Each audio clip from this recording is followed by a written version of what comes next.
Hello everyone, welcome back. So in our last video, in our last recording, we ran an app or tested an app using ECLIPSE. So ECLIPSE automatically invoked this, I just clicked on it, this emulator, and it ran the app that I was testing. And it says, hello world. So now, and by the way, I didn't touch that app. It came from the template. I didn't do anything to it. So now the idea is to use this template and modify it to begin to build your very own app.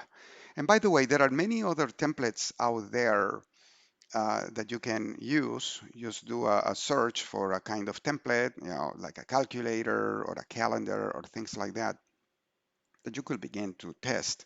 But right now we're learning for the first time, so we're learning to use the building blocks of a smartphone app, which consists of files that describe the app. In the case of Android, we're using XML files, programs with instructions, we use Java, and there are other resources like images, and you could have sounds and videos and so forth in your app, right? So that's your app. So what we want to do in this video is to go in and modify it a little bit. So let's go back to to Eclipse. So I'm just going to click on Eclipse right there, and let's change a value. So if I go to values right here, you have strings, which is another of the apps that of the files that we have. So we're going to open this strings right here, and there it is. And here in the background is an XML file, right? So you can see there are two tabs right below. One where you can modify this XML file almost graphically. So if I double click on hello underscore world, that's the name of a string. That's the name of a variable that points, that is a string type of variable. And this is the name of the variable. You can see it right here. And the value is hello world. Or I can go to the XML format. So I selected by clicking on this other smaller tab. And you can see the name of the string here, hello underscore world, in XML. I almost said HTML file because they look like HTML files, but it's an XML file, and it says hello world. So what I'm going to do is modify hello world and run it again so that when I run my app, it's going to look differently. So instead of saying hello world, I'm going to just write it right here. By the way, you can modify by coming here to the resources and just type over here.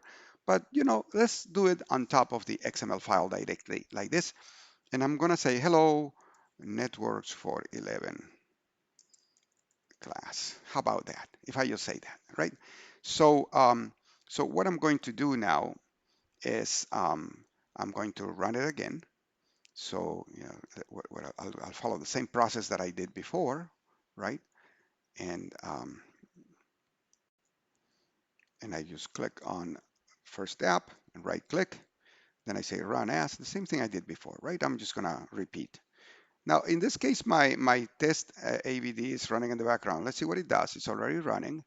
So but let's do it again. It says a string XML has been modified. Save changes. Yeah, save changes. I should have saved changes, but I show you that the tool is helpful in that sense. And I don't have to save the changes and still test it, but I'm gonna go ahead and save them.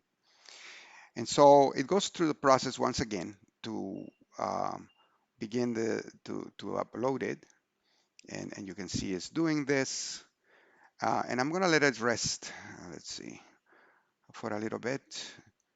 Or let's just open the app. Oh, there it is. I just went ahead and opened the emulator. I click right here. You see my pointer.